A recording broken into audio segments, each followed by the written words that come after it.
어려운 자리는 제가 많았을 텐데 먹고 보니까 어려운 자리였습니다. 평소 존경하는 우리 박정희 사장님, 이조 장관. 네, 제가 말씀만 들었지 제가 얘기를 드린 적은 없는 것 같습니다. 오늘 좀 부족하지만은 제가 알고 정리한 내용을 좀 말씀을 드리겠습니다. 다 일반적으로 동의하시는 혁신 패러다임에 관련된 얘기인데요. 한번 좀 부족하시더라도 좀 들어주셨으면 감사하겠습니다. 요즘 4차 산업혁명이라는 얘기로 이제 대변이 되는 얘기입니다만은 그 얘기가 너무 또 유행을 해서 제목을 좀 과학기술의 급속발전으로 얘기해봤습니다. 이런 변화에 대한 대응이 지금 모든 경제 주체들의 지금 큰 이슈, 그런 여러 가지 문제들은 산업혁명이라고 하는 정도의 변화로 얘기하는 분들이 이제 많이 생겼고요. 사실 산업혁명이라는 것까지 과학기술의 변화를 생각을 한다면 그냥 단순히 기술의 변화가 아니라 그에 수반하는 경제 구조의 변화까지도 가져오는 그런 변화로 생각을 하는데 이거에 대해서는 이 정도 변화도 아니다 이런 얘기들을 많이 하고 있습니다만은 어쨌든 변화에 대해서 지나친 대처도 저희가 필요하지 않나 이렇게 생각이 되고요. 지금 저희 이런 변화에 대한 얘기에 대해서는 지금 신문지상 미디어를 통해서 많이 정리가 돼서 설명이 필요 없고 1차 전증기관 기계혁명, 2차 전기에너지 대량생산, 3차 인터넷 정보혁명 이렇게 표현이 되고 있고 4차를 굳이 4차가 아니라 인터넷 정보혁명의 연장선으로 보는 이런 미래학자들도 많이 있습니다만은 어쨌든 우리 한국 경제 입장에서는 시간이 더 이상 여태까지 시간이 지나면 시간은 우리 편이었는데 이제는 시간이 우리 편인 것 같지 않은 그런 대변력이 있는 걸 보면은 일단은 혁명이라는 말을 붙여서 우리가 대처를 해야 되지 않느냐. 산업혁명의 전반적인 흐름은 초연결 지능사회라고 하는 단어로 모든 것이 집약이 될 수 있지 않나 생각합니다. 자세한 설명은 말씀만 안 드리겠습니다. 저희가 이런 변화에 대해서 이런 사진을 보면은 100년마다의 변화를 보면은 정말 격세지감을 느낍니다만은 보시다시피 이런 신문을 모바일이 대체하고 있고 마차가 자동차를 대체합니다만은 앞으로 100년 후가 어떻게 될까요? 이제 자율주행으로 아마 여기 서 있는 차가 별로 없을 것 같고 사람들이 모바일보다는 헤드셋이나 보이스를 활용한 이런 걸 활용하지 싶은데 그것도 2040년 중간인 2040년에 고비를 잘 넘겨야 된다. 2040년의 기술적 특이점을 예측하는 미래학자의 얘기에 의하면은 사람을 능가하는 초지능이 생기기 때문에 사람이 영생 단계로 가든가 사람이 멸망하든가 하는 이런 큰 변화에 대한 얘기로 지금 얘기를 해놓고 있죠. 그래서 저희가 넘어야 될 고비는 많은 것 같습니다. 우선 대한민국이 고비를 먼저 넘겨야 되겠습니다. 근데 이런 4차 산업혁명에 대한 얘기는 경제적으로나 사회적으로 거대한 변화를 가져오는 전환점이 될 것 같으니까 저희가 관심이 있는 것이지 단순히 기술의 선형적 변화만을 우리가 생각할 이미 산업혁명의 단계를 생각을 한다면 우리가 선형적 단계를 넘어선 이런 전환점을 우리가 생각을 해야 되고 그거는 모든 것들이 서로 연결이 되는 그걸 지능들이 컨트롤하는 그런 류의 사회로 공통적으로 지금 예측을 하고 있습니다. 저는 이제 경영학 사이드에서 좀 미시적인 얘기를 좀 해보면 요새 너무 매크로한 얘기를 가지고 미시적인 거를 너무 우습게 얘기를 하는데 기업이 하루를 살아가는 게 거의 기적이지 않습니까? 기업이 대단한 생명체고 하나하나를 끌어온다는 게 얼마나 예술적인 일인지 그게 세상 이 마이크로한 시각의 필요성을 다시 한번 저는 느끼는데 공장 같은 경우도 현재 우리가 스마트 팩토리 수준을 얘기하지만은 공장도 더 크게 진화를 해야 하는 흐름이 AI가 이제 공장에 그 결정하고 실행을 직접 하는 이런 그 AI 팩토리 단계까지 지금 사실 가고 있고, 그 대표적인 사례로 뭐 GE의 공장 같은 경우는 그 이제 파악하고 결정을 내리는 것 단계까지도 그 로봇이 하는 이런 그 공장들이 이제 생기고 있죠. 그다음에 그 이런 아마존의 물류는 아마 축구 경기장 한 50개를 해서 이런 물류 창고가 그 미국 전역에 여러 군데가 있는데, 전 세계에서 오는 주문을 이제 이런 그 물류 창고에서 해결을 하고 이제 로봇이 이걸 해결을 하죠. 이 동영상을 굳이 보실 필요가 있을까 모르겠습니다. 네? 전문가들이 계셔서 어떻게 얘기해요? 동영상 클릭하면 해보시겠어요? 나오는지 모르겠네요. 그래서 이게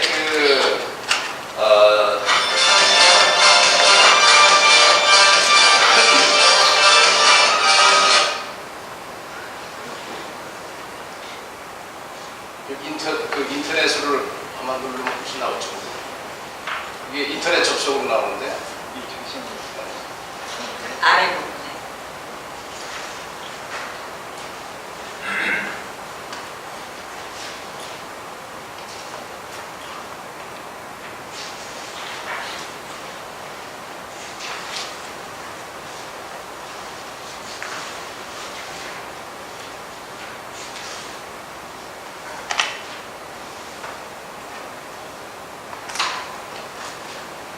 네, 맞네요.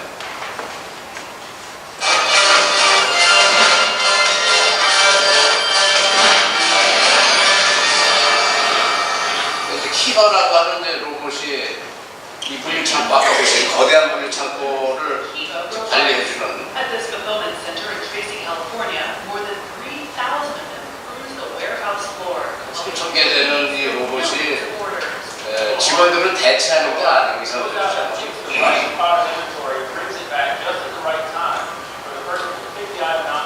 직원들은 이제 이 자리에만 딱 서 있으면은 로봇이 이제 배달해주고 찾아서 그 아이템들을 이제 손반에서 이제 패키징하는 그것만 이제 사람들이 These robots can lift up to 750 pounds. They have motion sensors to detect objects on their way and travel between 3 and 4 miles per hour. Amazon says the robot's small footprint allows it to squeeze in 50% more inventory into this warehouse, the size of 59 football fields.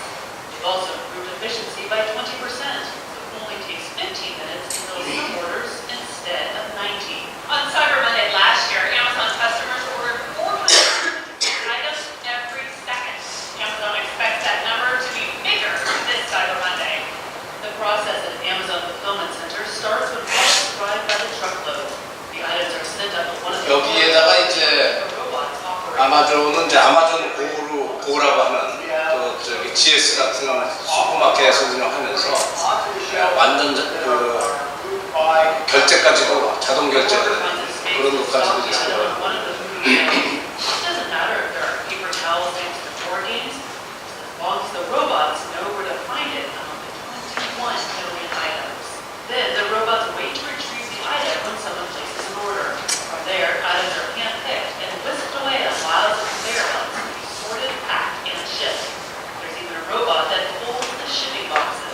While some may worry about robots taking jobs away from humans, Amazon insists that is not their intention.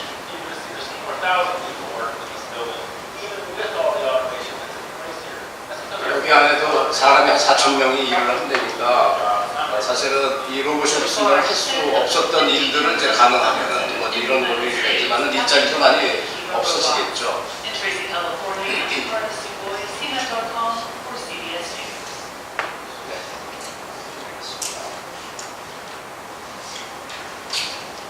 신개념의 또 그 유통 슈퍼마켓까지도 같이 연계를 해서 전반적인 그 유통의 혁명을 아마존이 전 세계를 상대로 하고 있고, 거기에 이제 AI의 그 기술을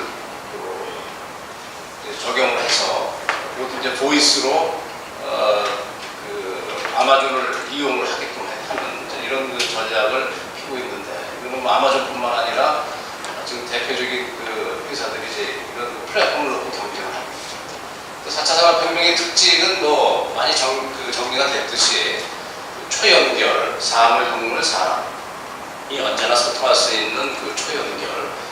이 초연결 단계에서 사실은 그 센서 반도체가 엄청나게 필요하게 되니까 우리나라 같은 경우는 이제 그 하이닉스나 삼성 반도체가 당분간 그 혜택을 누릴 예상을 하고 있습니다. 이 초연결이 가져오는 특히 한계 비용 제로의 이런 그 공유 경제가 가능한 이런 그 상황에 대비한 어떤 플랫폼 또는 그 새로운 비즈니스 모델 게임에서는 우리가 좀 많이 뒤쳐져 있습니다.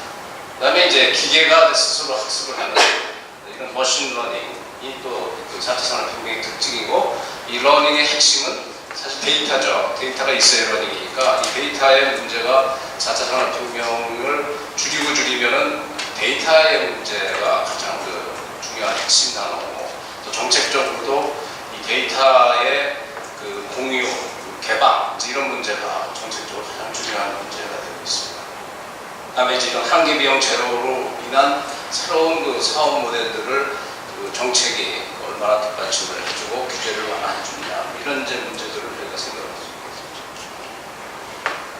그리고 이제 우리가 고민하고 있는 거는 모든 학부모들을 비롯해서 고민하는 건 이제 없어지는 직업들에 대한 얘기들이 많은데, 놀라운 거는 뭐 우리가 잘 알고 있는 뭐 회계사나 선생님, 의사, 판사, 변호사, 심지어는 아나운서까지 또는 배우까지 없어지는 직업군에 들어가 있습니다. 그러니까 이게 잘 나가는 직업들이 언제 어떻게 될지 모르는 그런 상황이죠. 이 카카오가 그 JTBC의 손석희 아나운서의 목소리를 가지고 있는 걸로 알고 있습니다. 그래서 그 손석희 목소리로 모든 그 뉴스를 읽어주는 환한 목소리도 읽어주고 이런 것이 이제 기술적으로 가능하죠. 배우들도 그 저작권만 가지고 있지 모든 거를 이제 그 애니메이션으로 처리하고 결정적인 순간에만 나오는 그런 그 1급 배우만 필요한 뭐 이런 그 상황으로 지금 되고 있죠.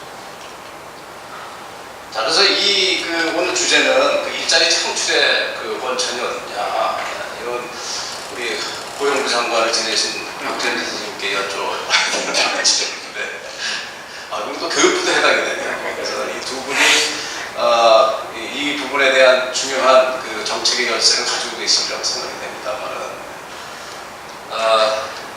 그래서 그 두 분한테 물어보고 일자리 창출의 원천은 또 다른 대답을 하실 거라고 생각이 돼요.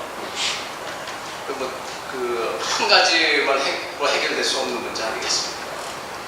교육으로 해결이 돼야 되고, 또 하나는 뭐 고용정책으로 해결이 되고, 경영학을 연구하면서 오늘 주제인 신성장 동력을 얘기를 하는 차원에서는 저는 일자리 창출의 원천을 비즈니스 모델의 창출이다라고 어떻게 보면 조금 그 틀린 대답을 좀 말씀을 드리고자 합니다. 그래서 오늘 제 결론은 이 비즈니스 모델이라는 그 게임을, 비즈니스 모델 창출을 기업, 그 개인, 그리고 정부가, 요거는 좀 틀릴지 모르지만은 새로운 지속 가능한 모델을 만드는 쪽으로 우리가 그 모든 그 전략을 강구를 해야 되지 않겠느냐 이런 것이죠. 보시면 그 전 세계 시가총액 5대 기업 보면 2001년도에 GE, 마이크로소프트, 엑슨, 시티은행, 월마트 이렇게 골고루 있었어요. 전기전자, 소프트웨어, 에너지, 금융, 유통. 근데 여기 싹 정리가 돼가지고 2017년에는 애플, 알파, 구글이죠. 마이크로소프트 혼자 남고 아마존, 페이스북, 아까 본 동영상에 본 그런 유의 회사들이 세계를 이제 주름 잡는 신성장 동력을 창출한 회사가 되고, 이 5개의 공통점은 아까 말씀드린 비즈니스 모델을 가지고 자기의 플랫폼을 구축한 회사라고 하는 공통점이 있다고 생각합니다. 마이크로소프트도 소프트웨어 회사지만 더 이상 소프트웨어 회사에 머물러 있지 않고 나머지 회사와 똑같이 이 플랫폼 경쟁을 하고 있죠.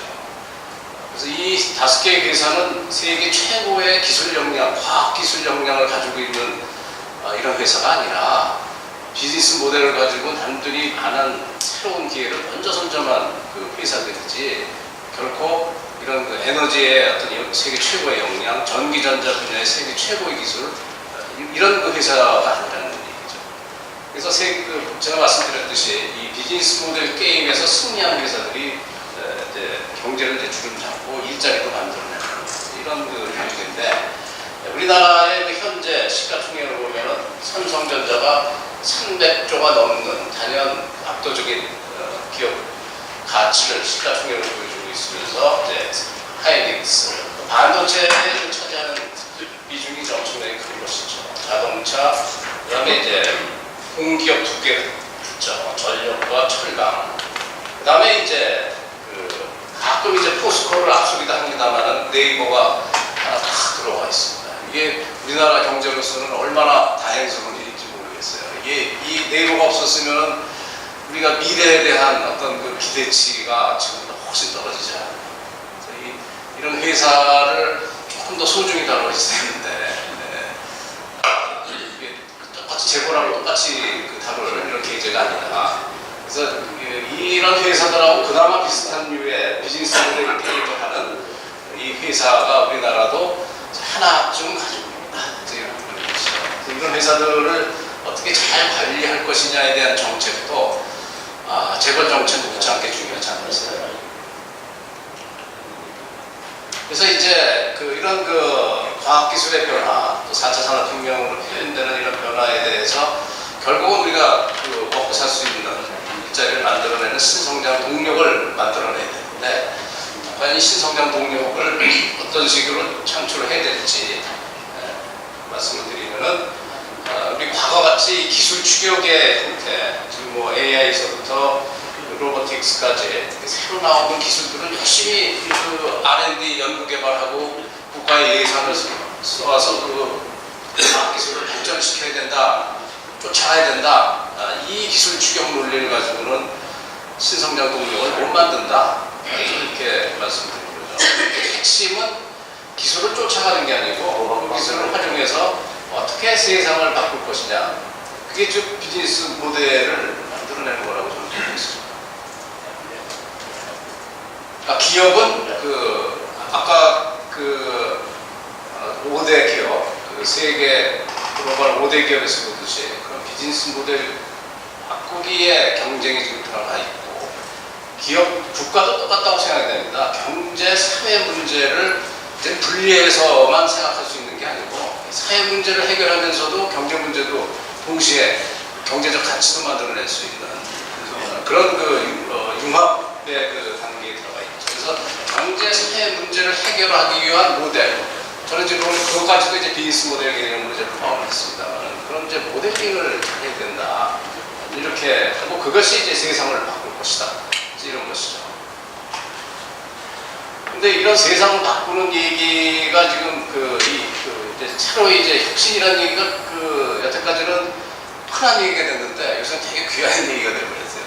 그래서 이 혁신을 그냥 하는 게 아니고 혁신도 여러 종류가 있다. 그래서 이 전략학자들의 얘기를 보면 혁신을 크게 4가지로 분류를 하고 있습니다. 가장 수준이 낮은 혁신은 이제 운영 혁신, 싸게 만드는 혁신이죠. 그다음에 제품, 남들보다 품질이 좋은 제품을 만드는 거고, 그다음에 이제 전략 혁신, 이게 이제 비즈니스 모델의 게임이죠. 그다음에 이제 철학의 혁신, 생각을 독특하게 활용을 해서 생각으로부터 이제 가치를 만들어내는 이런 혁신의 단계가 있는데, 주로 이제 생산성, 또 제품 혁신, 이제 이 단계가 이제 저희가 해왔던 산업화, 정보화 시대를 해왔던 저희의 현 위치죠. 근데 이건 이제 기술 추격에 의해서 가능한 영역인데, 지금 앞으로 우리가 지금부터 해야 될 전략 혁신이라는 거는 비즈니스 모델 개발이고 플랫폼 경쟁을 해야 되는 2010년 이후에서부터 이제 이게 본격화된 그런 단계의 혁신이다. 그래서 혁신이라고 해서 과거에 우리가 열심히 해왔는데 똑같이 하면 되지 않겠느냐라는 거는 저희가 빨리 벗어나야 될 착각이 아닐까. 도대체 혁신이라는 거에 대해서 우리가 잘 알고 있는 거라고 생각했는데 보니까 잘 모르는 거죠. 그래서 지금 상당히 당황들을 하고 있는 것 같습니다. 근데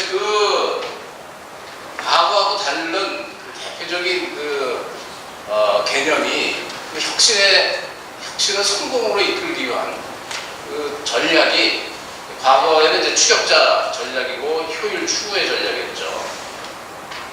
근데 그게 이제 퍼스트 무버, 우리가 그 많이 얘기하는 선도자 전략으로 이제 바뀌어야 된다는 얘기를 많이 했는데 그게 어떻게 하는 거냐에 대한 얘기를 해주는 분들은 별로 없어요. 주로 그런 용어들은 경영학에서 주로 많이 나오는데, 그래서 이 새로운 도전은 결론적으로 이 추격자에서 퍼스트 무버로의 그 혁신을 하는 패러다임을 바꾸는 일이다. 저는 이렇게 좀 간단하게 정리를 싶습니다. 예를 들자면은 그 존 디어라고 하는 회사 잘 아시죠? 미국을 대표하는 세계적 농기계 제조업체인데, 이 회사가 아까 말씀드린 그 여태까지 해왔듯이 이 제품 혁신, 세계에서 제일 뛰어난 농기계를 만들겠다는 그 전략을 가지고 그 최신 기술을 적용을 해서 이 스마트 트랙터를 만들었어요. IoT도 접목하고 원격 지원도 되고, 그래서 고장나면 바로 고쳐줄 수 있는 그런 그 우수한 제품을 만든 것이죠. 이건 틀림없이 잘 될 거라고 생각을 했는데 아주 큰 실패를 했습니다. 그래서 크게 반성을 하고 도대체 왜 실패를 했는데 이렇게 제품이 좋은데, 이 보니까 이 농민들의 관심은 첨단의 그 트랙터를 갖는 게 그 사람들의 희망사항이 아니고 풍년이 그 사람들의 희망이죠. 그래서 바로 이 풍년이라고 하는 꿈에 접근하는 비즈니스 모델링을 하는 거죠. 이거는 하나만 가지고 되는 부분이 아니죠. 그래서 풍년 서비스 플랫폼이라고 하는 이런 그 사업 방식을 이제 바꾼 거죠. 그래서 어떻게 보면은 제품을 만드는 회사에서 이제 서비스 회사로 이제 가고 있는 거죠. 그래서 날씨, 토양, 습기 데이터를 각 그 트랙터 보유하고 있는 농장마다 센서 데이터를 부착해서 분석을 하고 종합적 농장 관리 서비스를 해서 풍년이 나는데 도와주는 그런 회사로 거듭나면서 트랙터도 저절로 잘 걸리게 되는 거죠. 이게 이제 비즈니스 모델 게임의 이제 그 하나의 뭐 예죠. 이런 예들은 뭐 무수히 많다고 생각이 듭니다. 우리 정책적인 차원에서 한번 보면은 이 소상공인들이 지금 큰 문제고, 이에 그 영세 자영업자의 수가 일본에 한 1.5배 정도 된다고 보죠. 규모는 작으면서.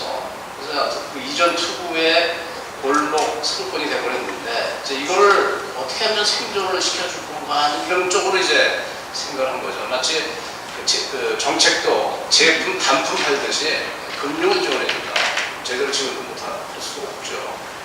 그건 뭐 보험 제도를 만들어준다든가, 여러 이런 또 대기업들이 못 들어오게 해준다든가, 이런 단품 그 제품식으로 생각을 하지만은, 그리고 또 충분한 고민이 있는 얘기는 아닙니다만, 소상공인의 꿈에 접근한 꿈을 해결해주는 그런 모델링적인 그 정책 개념으로 우리가 발전시키면은, 특히 그 지금과 같은 시대에서는 소상공인도 전 세계를 향해서 한국 사람의 소상공인에 만든 제품과 서비스를 전 세계로 팔 수 있는 이런 기업들을 우리가 마이크로 멀티내셔널이라고 표현합니다. 글로벌 마이크로 기업이죠. 유통망이 이미 전 세계로 갖춰져 있기 때문에 좋은 제품을 파는 데는 큰 문제가 없는 상황이죠. 그래서 이런 그 기술적으로 이게 가능한 시대에 소상공인의 꿈을, 작지만은 전 세계에 내 제품을 살 수 있는 소수의 사람들이라도 이런 길을 열음으로 해서 세계를 상대로 하는 이런 소상공인, 이런 그 정책 모델링이 이제 필요한 때가 아니냐.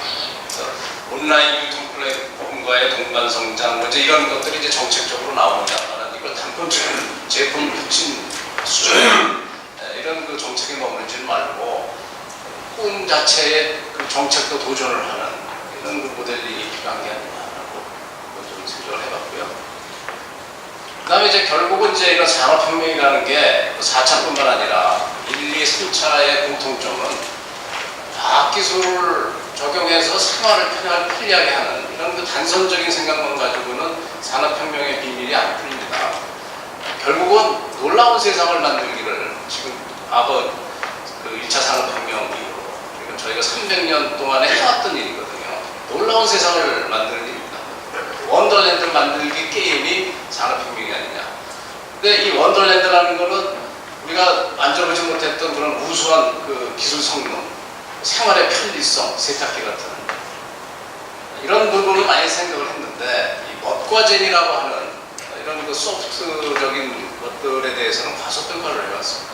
근데 이 산업혁명의 여러 측면들을 보면은 이 세 가지가 다 어우러져서 이 시줄과 낫줄 같은 이런 그 어우러져서 어떤 그 혁명의 활력을 만들어내는 거죠. 결코 과학기술의 일방적인 푸시에 의해서 혁명이 이루어지는 게 아니라 이 수요의 당김이죠. 풀이죠. 그 마켓 풀이죠. 마켓 풀과 테크놀로지 푸시가 결합이 돼서 혁명이 일어나는 것이지 기술의 푸시만 가지고는 되는 문제가 아니다. 이게 지금 그 인간의 욕구 체계가 점점 발달을 하면서 지금 4차 혁명 시대는 이게 거꾸로 성능을 끌고 나가는 대규모의 투자를 유발하는 이제 이런 일들이 이제 많이 발생을 하고 있는 것이죠.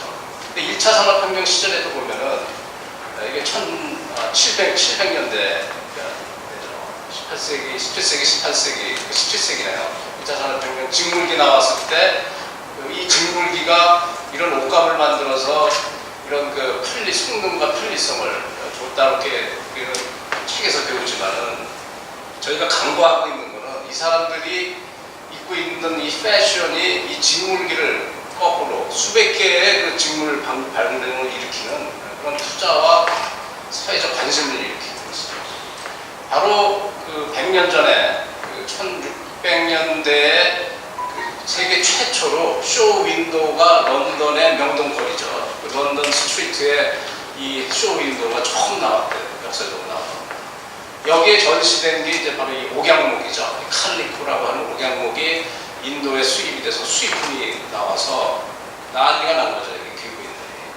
그래서 그 역사책에 보면은 크로멜 정부가 수입 금지를 시킬 정도로 나라 망하겠다. 이랬다가 그리고 과소비가 일어난 거죠. 바로 그 과소비가 그 유상식 장관님 오셨네요. 과소비가 이런 그 기술 투자를 일으키는 것이죠. 그래서 이 쇼윈도우의 그 존재라는 건 사실 저희가 별로 공부한 적이 없습니다. 바로 마켓 풀이라고 하는 이 중요한 그거를 상징을 하고 있는 것이죠. 그래서 이런 그 멋과잼이라고 하는 이런 부분들이 사실 이 컴퓨터의 프로그래밍의 그 조상이 16세기 뮤직박스의 프로그램이죠. 오로골 보시면 이게 자동으로 이제 음악이 연주되는 그런 류의 프로그래밍이 컴퓨터 프로그래밍의 원조고, 도박을 잘하기 위한 폭렬론이 이제 보험 디자인 산업을 발전시키고 하는 이제 이런 일들을 우리가 역사적으로 관찰하고 있습니다만, 최근에 4차 산업혁명으로 표현되는 이 또 다른 이제 원더랜드 만들기죠. 그 원더랜드 만들기의 그 상황을 보면은 전부 이 아주 그 엄숙한 과학기술의 성능에 의해서 세상을 바꾸는 게 아니라 쥐도새도 모르게 재미있게 쓰다 보니까 세상이 바뀌어지는 이제 이런 그 일들이 이제 더 많이 발생하는 것이죠. 우리가 VR, AR, 증강현실 이런 포켓몬고 게임 가지고 이제 우리가 그 현실에 적용을 시키고 있죠. 벌써 우리 그 30대, 40대 초반 교수들만 해도 포켓몬고를 일본에 학술 연수를 같이 갔는데 이거 포켓몬고 잡고 앉아 있어요. 한쪽으로는 교토 시내 막 구경하면서 한쪽으로 이거 들고 있어요. 이미 이제 이거 저희 생활 속에 이제 들어왔죠. 그 다음에 저희가 AI를 이제 바둑이라고 하는 게임을 통해서, 이런 재미를 통해서 이제 현실적으로 현실화됐고, 아마 알파고도 이거 치르고 나서 기업 가치가 한 10배 가까이 올라갔다고 그러죠. 그러니까 이 재미를 가지고 기업 가치를 올리면서 투자 유치를 하고 새로운 기술을 개발하고 이런 것들이 특히 이제 그 IBM 왓슨의 AI도 퀴즈쇼, 제퍼디라고 하는 퀴즈쇼를 오랜 동안 진행하면서 계속 사람들의 관심을 끌고 투자를 하면서 이제 성능 개선을 하고 있죠. 최근에 그 연예 아이돌을 키우는 AI 키우는 SM 엔터테인먼트라는 회사도 2년 전서부터 CES라고 하는 그 세계 가전 박람회에 2년 전서부터 막대한 돈을 들여서 부스를 해가지고 전시를 해요. 아이돌 회사가 왜 전시를 하냐? 이 회사 가서 전시하는 거는 이거밖에 없어요. 스피커, 미드라고 하는 스피커를 자체 개발을, 자체 제작을 안 했겠죠. 외주 제작을 해서 이거를 부스 참여를 해서 계속 그 가전 박람회에 참여를 하고 있습니다. 왜 그럴까요? 이 회사의 비전이라는 거는 아이돌을 키워서 그 컨텐츠로 돈 버는 게 이 회사의 비전이 아니라 거기서 나온 IP를 가지고 4차 산업혁명의 기술, 특히 AI 기술을 적용을 해서 새로운 부가가치를 내는 것이 이 회사의 비전이거든요. 최근의 비전이 아니라 벌써 제가 알기로도 5년 전서부터 이 준비를 해오고 있어요. 그걸 이제 이 회사 내부에서는 Celebrity and Robotics라고 이렇게 하죠. 그래서 로봇의 그 가장 중요한 부분은 그 로봇의 목소리일 거다. 그 목소리의 IP는 우리가 주도할 거다. 이런 그 비전을 가지고 있는 거죠. 나머지 기술은 협력하든가 사오면 되지. 이런 그 그래서 이런 그 마켓 풀이 주는 그 힘이 사실 우리나라 경제, 특히 우리나라 입장에서는 상당히 더 많이 활용을 해야 되는 그 과학기술의 원천 기술에 대해서는 이거 부족하기 때문에 우리가 많이 활용을 하고 비즈니스 모델 게임에서도 우리가 그 희망이 있는 것이죠. 그런 쪽에 우리가 좀 더 신경을 써야 되고 특히 놀라움과 즐거움이 미래를 만든다는 부분, 이런 부분을 우리가 좀 많이 생각해야 됩니다. 그거에 비해서 객관적인 이 4차 산업혁명에 대한 기술 수준은 제조공정 부분을 제외하고는 한 4년 격차를 얘기를 하고 있고요. 이 4년 격차는 그냥 보통식으로 따라가서는 평생 가도 못 따라가는 정도의 적지 않은 격차로 알고 있습니다. 특히 이런 IT 산업을 제외하고는 여러 산업에서 저희가 많이 떨어져 있다는 것이 객관적인 평가고요. 특히 로봇 기계 부분, 일본이 가장 중점을 두고 있는 로보틱스 분야에서는 상당히 뒤쳐져 있고, 특히 이 같은 기계 분야인 자동차 조선에 지난 10년간 정확한 수치인지 모르겠어요. 우리 민정관님도 잘 아시리라 생각하는데 제가 듣기로는 한 2천억 정도를 R&D 비용을 줬고, 로봇 분야에 대해서는 8천억 정도의 예산을 투여를 했다고 보고 있습니다. 근데 이제 그 결과는 빵이죠. 일본도 뭐 그렇게 시원치 않은 결과입니다. 그러니까 이게 세상을 놀라게 하는 로봇을 만드는 게 아니라 성능을 개선하는 로봇을 만드니까 8천억을 쏟아붓고 또 8천억 도 저는 그런 결과, 마찬가지 결과가 아닌가. 그래서 제가 할 말이 있는 게 제가 한 6개 회사를 모아가지고 작년 12월 달에 놀라운 로봇을 만들기 위한 그 프로젝트 정부 과제에 참여를 했어요. 저희 회사도 중간 역할을 해서. 거기에는 로봇 회사, 그 다음에 IT 회사, 그 다음에 SM 엔터테인먼트까지 해서 한류 로봇을 만드는 거죠. 세상을 놀라게 하는 로봇을 만드는 거지, 세상에서 우수한 성능의 로봇을 만드는 게 아니죠. 그러하기도 그 R&D 평가하는 그 데에서는 놀라운 로봇을 만드는데 점수를 주는 그게 없더라고요. 놀라운 정도를 만들려면 성공하면은 이게 한 100억 정도의 프로젝트인데 5년 달에 거쳐서 한 3년 내에 1조 이상은 해야 되지 않겠습니까? 로봇을 1000대 파는 회사도 없어요. 100대 파는 회사도 없습니다. 이거 팔면은 한류 로봇 같은 거 팔면은 몇만 대 팔리는 건 문제가 아니지 않습니까? 전 세계를 상대로. 근데 그거를 어필할 수 있는 평가 항목이 없어요. 그거 쓰면은 감점입니다.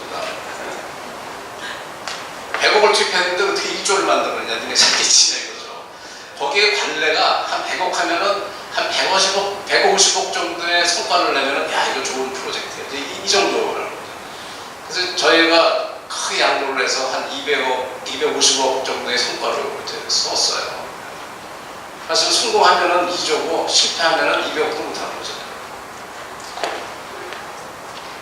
그러다 보니까 거기에다가 또 이제 로봇 아닌 회사들이 프로젝트를 오게 되죠. 아, 이거 왜 엔터테인먼트 회사가 로봇을 개발했는데 IT 회사들이 로봇 해보지 않지 않았냐. 그러니까 결국은 로봇의 주도권에 가진 로봇 회사들이 그 프로젝트를 가져가게 되는 거죠. 로봇, 정통 로봇 개발 조직의 회사들이. 이런 식으로 R&D가 투자가 되니 세상을 놀라게 하는 프로젝트는 언제 할런지 지금 아쉬움이 많더라고요. 그래서 그 프로젝트를 올해까지만 어떻게 시도를 해볼 생각인데 과연 정부 프로젝트에서 할 수가 있을지 모르지만은 올 말쯤 되면은 그 프로젝트는 굳이 정부 돈이 없어도 이미 그 SM 엔터테인먼트의 그 한류 아이돌의 IP의 가치를 알아본 중국 로봇 회사가 같이 하자고 지금 기다리고 있고요. AI 회사도 굳이 카이스트까지 이제 다 같이 해서 이제 새로운 음성 인식 기술도 적용을 했는데 이미 그거 이상이 되는 로봇 기술을 AI 기술을 개발한 음성 인식이죠. 개발한 그 실리콘밸리의 조그만 벤처 회사가 같이 하자고 하고 있어요. 그러니까 이제는 정부의 노력 없이도 그런 기술, 그 IP를 가지고 한류 로봇을 만들 수가 있어요. 중국 돈을 가지고, 또 미국의 기술을 가지고 우리 IP. 근데 그 로봇이 과연 국산이냐? 그거는 모르죠. 중국제 로봇이 될 수도 있는 거죠. 그래서 바로 거기에서 그 정부가 조금 더 그 리스크를 걸어야 되는, 이게 저희 결과적으로 제 결론이죠. 그런 쪽으로, 즉, 퍼스트 무버의 정책으로 또 실패할 수 있는 정책으로 옮겨가야 되는 그런 필요성이 저는 생각합니다. 그래서 이제 신성장 시간이 네, 좀 그러니까 40분까지인가요? 네. 그래서 그 신성장 동력에 대해서 최근 한 20여 분과 함께 한창 4차 산업혁명에 대한 얘기가 많이 돼서 한번 정리를 해봤습니다. 앞으로 우리가 신성장 동력이라는 이 정책 발굴은 과거 정부에서도 많이 했는데 지금 우리가 한다면 어떻게 해야 되겠는가 봤더니 일단은 방향은 상향식, 여태까지 탑다운이죠. 이 정부 R&D 그것도 탑다운식이기 때문에 문제가 되는 거기도 하고 창조 경제가 뜻은 좋았지만은 제대로 정책을 못하는 게 탑다운 방식이었기 때문에 그렇죠. 전반적으로 이 바텀업 방식은 불가피하다. 정부가 의도적인 계획에 의해서 할 수 있는 여지가 너무 없다. 그래서 이 신성장 생태계를 구축하고 그 안에 핵심 플레이어를 재벌 기업들, 대기업을 대체할 수 있는 이런 벤처나 1인 창의 개인까지 동원하는 이런 핵심 플레이어를 육성하고 또 그래도 미래 먹거리 산업을 발굴해야 되고 제가 금방 비판한 국가 R&D 시스템도 실패할 수 있는 R&D 시스템으로 이제 바꾸고 그다음에 이제 이 산업과 기술 문제지만 이제 그걸 가지고 사회 문제에 도전할 수 있는 이런 여지가 많기 때문에 아까 말씀드린 비즈니스 모델링도 이 사회 문제 해결에 적용을 같이 해보자 하는 그런 5가지 정책 방향으로 정리를 해본 적이 있습니다. 자, 그래서 결론적으로 그러면 어떻게 해야 되는 신성장 동력 발굴을 새로운 혁신 패러다임을 가지고 이제 해야 되는데 결론적으로 이제 퍼스트 무버로의 대전환을 우리가 어떻게 할 것이냐 하는 얘기를 말씀드리면 이 남이 가지 않는 길 특히 4차 산업혁명이라는 이름 하에서 우리가 표현을 하면은 놀라운 세상을 만드는 일 이런 일은 한국 경제의 사실은 새로운 성공 방식을 만드는 일이기 때문에 저희가 상당히 좀 익숙치 않고 당황하기도 하는 것 같습니다. 여태까지는 시장 환경이 어느 정도 예측 가능하고 독일, 일본, 미국을 따라가는 데는 그로 인해서 약한 혁신을 해도 됐습니다. 성공이 보장이 되죠. 실패는 안 합니다. 분명히 선진국의 10%건 90%가 따라가는 데는 열심히 하면 따라갔기 때문에 그러니까 지금 안정적인 개선이 가능한 이런 목표를 세웠죠. 추격형 융합혁신, 학습혁신을 했고 전략도 선택과 집중에 의해서 제한된 자원을 투여하면 됐고 경쟁력의 원천도 이 포지셔닝이죠. 남보다 그 원가와 품질을 효과적으로 할 수 있는 그런 포지셔닝이 이제 가장 일반적인 포지셔닝이었어요. 그 다음에 꾸준히 이제 역량을 축적해 나가서 세계적 수준의 기술을 보유하는 이게 우리의 그 성공 방식이었습니다만 이게 이제 안 통하는 것이죠.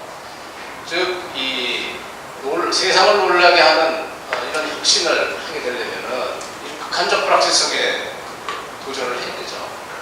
목표치가 안 보이는 거죠. 그러다 보니까 강한 혁신을 해야 되는 것이 위험하지만은 성공하면 세상을 바꾼다.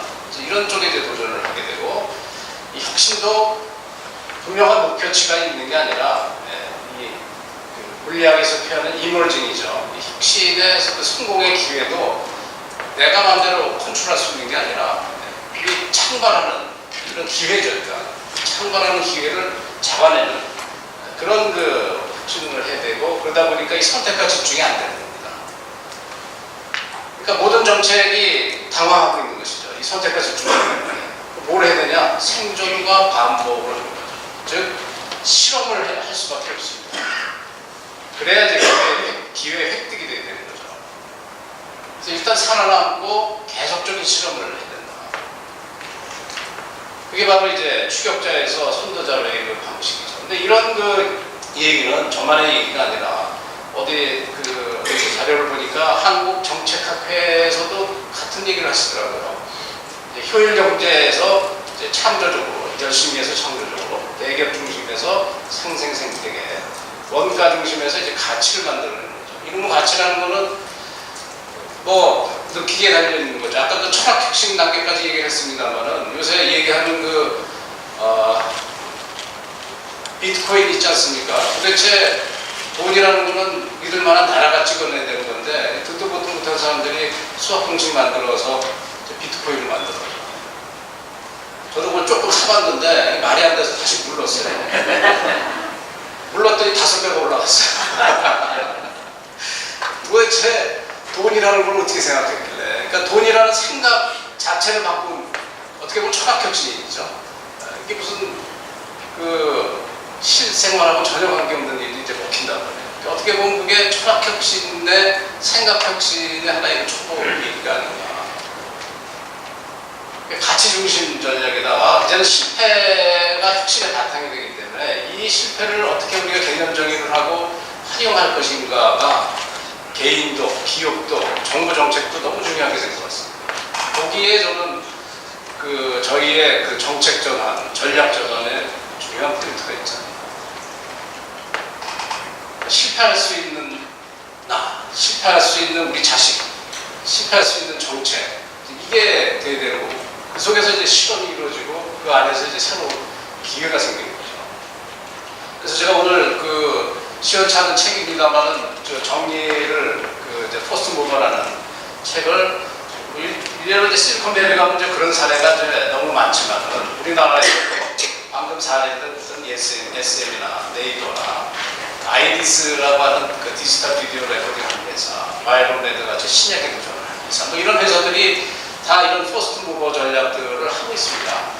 이 회사의 공통점 4개를 찾아보니 첫째가 극한적 불확실성에 도전하는 것이죠. 남이 안 해봤던 일들을 하고 그러다 보니까 전통적인 혁신 방법이나 경영 방식이 안 통하는 거예요. 그래서 자기식의 경영 방식을 하고 있고 그런 방식들은 어떻게 보면 실리콘밸리 방식하고 상당한 유사성이 있습니다.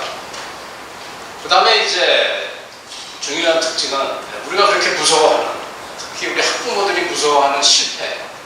이 실패하더라도 걱정하지 마라. 실패도 하다 보면은 관리할 수가 있거든요. 그 실패 매니지먼트에 대한 노하우를 쌓아야지 한 방에 성공해서 하는 노하우라는 건 없다고 생각됩니다. 특히 100세 시대에.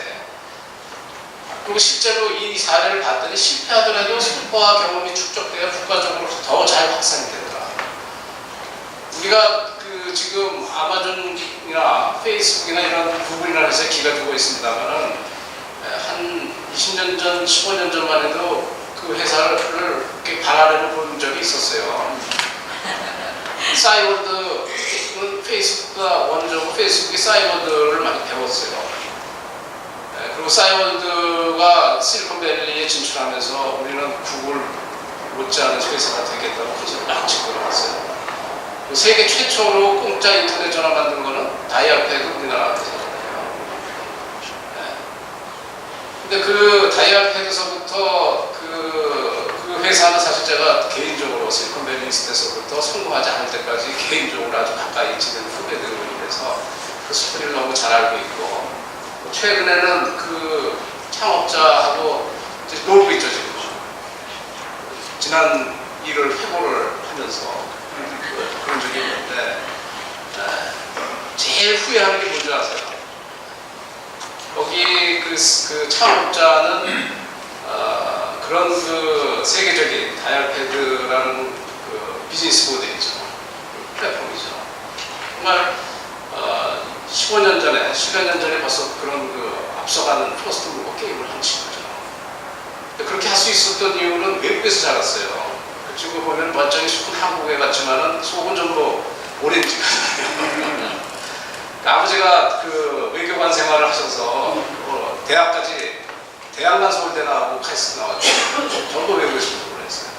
그러니까 그런 마인드로 이제 전 세계에 상당한 비즈니스 모델을 만드신 거죠. 근데 그 친구가 돌이키면서 제일 후회하는 거는 부모님을 후회해요. 부모님을 원망해요. 내가 이 사업을 실리콘밸리에서 그냥 다 본사를 거기다 두고 했으면 되는데 굳이 그걸 한국에 가져와서 본사를 한국에 세우라고 해가지고 이 사단이 났다. 이렇게 된 거죠. 당시에 보시면은 그 회사는 상당 부분 그 사기꾼 비슷한 회사가 돼버렸어요. 아무것도 없는데 애들 무슨 공짜 가지고 카드 나눠주고 뭐 하는데 이거 무슨 사기 아니냐 이거 그러는데 그 사기꾼 회사들이 지금 구글도 되고 페이스북도 되는 거지. 바로 비즈니스 모델 게임. 그러니까 우리나라 같은 그런 그 제도와 문화 안에서는 성공하기가 어려웠었다는 게 자기의 되는 거죠. 그리고 그런데 이제 그런 회사들이 창업자들의 면모를 보면은 다 실패해서 그 해방방심 했을 거라고 생각하시지만은 다 잘 살고 있습니다. 거기 있는 CTO들은 자기 회사 창업도 하고요. 구글에 가서 일도 하고 네이버 가서 개발을 해주고 앉아 있고 다 나름대로 더 잘 되고 있어요. 그러니까 우리가 기업이 실패했다고 해서 국가적으로 걱정할 거 없다. 그 자산은 다 쓰인다. 그리고 우리나라의 경우는 지금 말씀드렸듯이 처음부터 해외 진출을 목표를 해야 버티는 그런 구조를 가지고 있더라고요. 그래서 여기 있는 회사들은 전부 전 세계를 상대로 했지 한국 시장을 상대로 한 적이 없습니다. SM 엔터테인먼트까지도 그렇습니다. 60년대에 클리프 리차드한테 열받아가지고 이 노래를, 음악을 세계로 가겠다는 게 SM의 창업 그 신조지 아이돌을 키워서 국내 시장에서 유명해지겠다는 게 결판이거든요. 그래서 이제 그 정리를 하면은 의식의 속도 역시는 이 추진력을 만들려는 집단 공동체주의죠. 이 공동체를 만들어서 우리가 남이가 하는 이런 힘을 가지고 하는 이런 그 혁신 패러다임이 하나 있고요.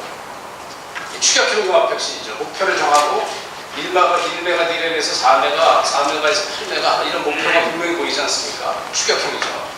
이 목표를 달성하게 한 요소들을 결합을 시켜서 소통협력, 이게 협력사하고의 소통협력도 여기 들어갑니다. 그리고 성과 공유를 해서 성과 공유제를 하죠. 또 이렇게 해가지고 또 이제 또 새로운 목표로 나가서 계속 기술을 발전시키는 여기까지가 이제 우리의 혁신 패러다임이었는데 이게 이제 한계에 봉착했고 오늘 말씀드리고자 하는 이런 미래형 창과 혁신은 하고 싶은 뜻과 의지죠. 이 하고 싶은 세상을 놀라게 하려면은 이 나름대로의 뜻과 의지가 세상하고 같이 통해야지 되는 것이죠. 이게 통할 때까지 생존 반복하고 드디어 기회를 알아보고 이제 가치 창출, 새로운 가치를 만드는 이런 류의 이제 창과 혁신을 이제 해야 되는 단계다. 그러다 보니까 기회 추구력이라는 게 이제 더 중요한 거죠. 암만 능력이 뛰어나서 기회를 못 잡으면 실패하는 거죠. 노키아가 그랬죠. 소니도 그렇습니다.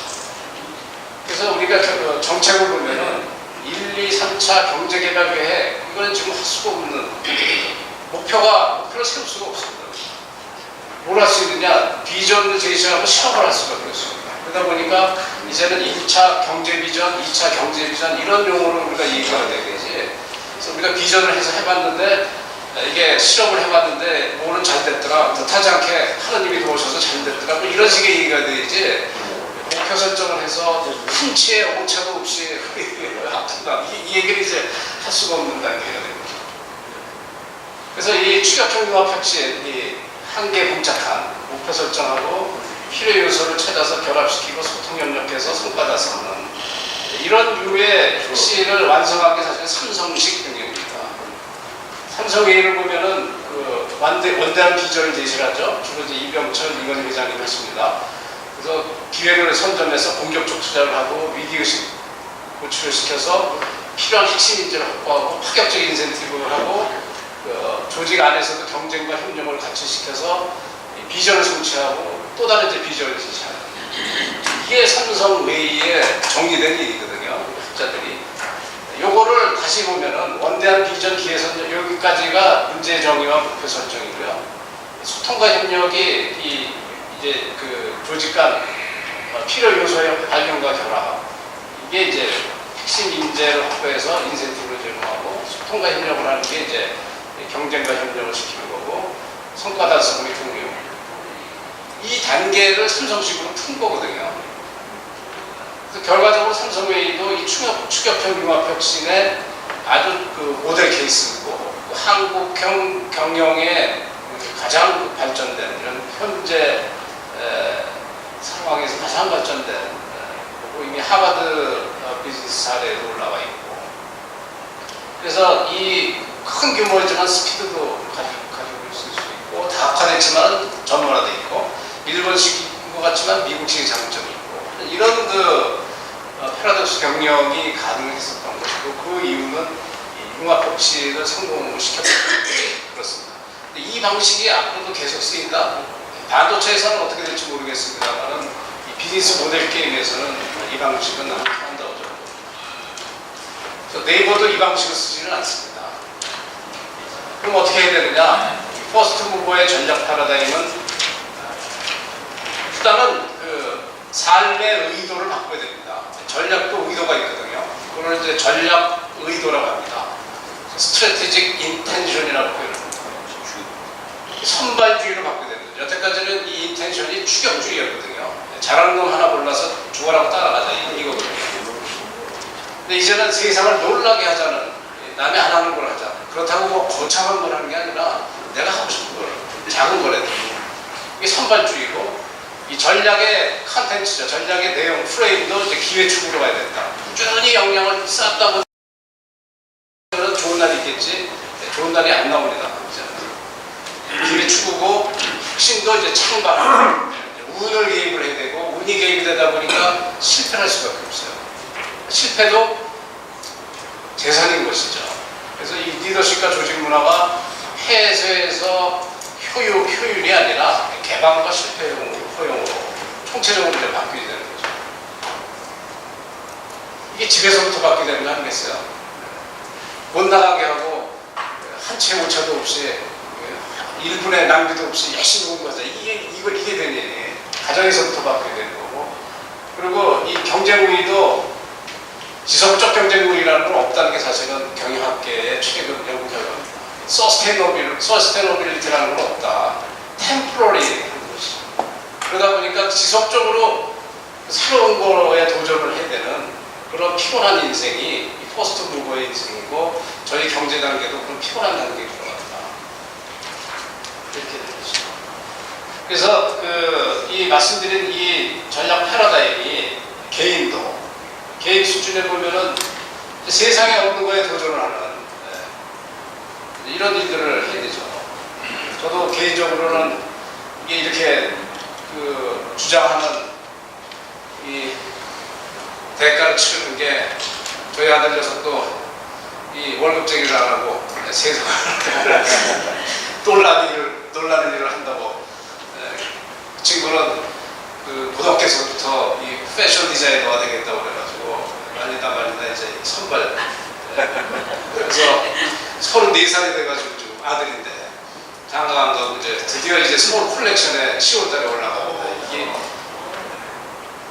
근데 이게 정말 이 부모로서는 이게 가슴 졸이는 데서 말은 쉽지만 않을 것 같더라고요. 그래도 한편으로 위로하는 거는 그래 막판에 로얄 스트레이트 플러시는 개가 뜨지 저한테는 희망이 없는 거죠. 뭐 100살까지 먹고 사는데 뭐 지 하고 싶은 일을 하니까 이게 지금 선발주의의 어떻게 보면 리스크에 대한 위로거든요. 근데 저희가 그렇게 살 수밖에 없고 또 국가 그 기업도 이제 그렇게 해야 성공할 확률을 높일 수 있고 정부도 여기에 도전을 해야 되는데 정부의 도전이 상당히 쉽지 않은 것이죠. 감사원 때문에 국회 때문에. 그래서 이게 참 그래서 이 전략, 리더십과 조직 문화 이런 부분들을 우리가 어떻게 바꿔 나갈 것이냐 하는 것이 모든 경제 주체들의 총체적 숙제가 아닌가 생각합니다. 그렇지만 4차 산업혁명은 결국은 사람들이 만들어내는 거지 과학기술이 만들어내는 게 아니거든요. 우리가 못 만들어내는 과학기술의 변화에 그냥 쓸려갈 뿐이죠. 근데 이미 19세기에도 이 변화에 대한 이 산업혁명 같은 변화에 대해서 우려를 했는데 이 역사학자의 얘기는 항상 있었던 일이다. 어떤 시대든 다가올 시대를 걱정을 했고 꿈을 꿨지만은 이 꿈꾸는 동안에 결국은 인간들이 미래를 만들어내는 거지 미래가 갑자기 찾아오는 건 아니다. 저희가 꿈을 꾼다는 것은 이 퍼스트 무버 선도자로서 세상을 놀라게 하는 일에 도전을 하는 이런 게 아닌가. 저도 이제 정년을 몇 년 앞두고 가만히 생각을 해보니까 이 경영을 하면서 남의 경영을 연구하고 도와주는 일만 주로 했거든요. 좋은 일 있으면 연결시켜주고. 근데 저거 내가 직접 해볼 수 있는 거 아닌가라는 생각도 이제 슬슬 이제 들더라고요. 그래서 저도 세상을 조금이라도 놀라게 하는, 논문으로서 놀라게 하는 일은 어려울 것 같아요. 그런 일들도 좀 해볼 수 있지 않나 이런 생각을 좀 합니다. 그래서 함께 꿈꾸고 미래를 창조하는 주체들로 채우는 일이 결국은 우리가 과거에 얘기했던 창조의 문제고 신정부가 얘기하는 산업 중심의 경제도 좀 같은 맥락을 포스트 무버 선도자 그래서 뭐 조금 그 얘기를 아까 말씀드렸듯이 실패를 할 수 있고 꿈에 도전한다는 게 이제 바보 아니에요. 열심히 공부해서 장래가 보장되는 인물이 왜 꿈을 쫓아서 리스크를 쫓느냐는 게 우리나라 어머니들의 얘기고 우리나라 정부의 얘기인 거고 stay foolish라고 하는 이런 부분에 우리가 도전을 해야 되는 이런 시대의 과제가 아닌가. 그래서 좀 자세한 얘기는 이제 제 책을 좀 한번 읽어봐 주시면 모든 책이 그렇듯이 한 30페이지만 읽으면 대충 다 책이 나오니까요. 네, 경청해 주셔서 감사합니다. 네, 감사합니다. 새로운 시대, 새로운 세계를 위해서 언제든지 어떻게 만드느냐 이것이 비스 모델을 어떻게 만드느냐 달려있는 것 같습니다. 많은 분들이 오셨습니다만 윤상기 위원님 혹시 위원께서 직접해서 말씀 좀 해주시고 오늘 코멘트 좀 해주시고 고맙겠습니다. 시간 동안 질문지를 작성해 고맙겠습니다. 아, 국회에 계셔서 여기 오셨구나. 저도 꿈을 키워서 예, 안녕하세요. 예, 윤상직입니다. 저기 정기봉 분들 계시네. 저 이제 박근혜 정부 1기 산업부장을 하고 또 꿈을 쫓아가지고 퍼스트 무버가 돼가지고 20대 총선에 들어와서 지역구는 기장입니다. 국회의원으로 일하고 있습니다. 참 꿈을 꿔야 되는데 꿈을 꾸기에는 지금 뭐 가위 들려가지고 꿈이 하나 꾸지네요.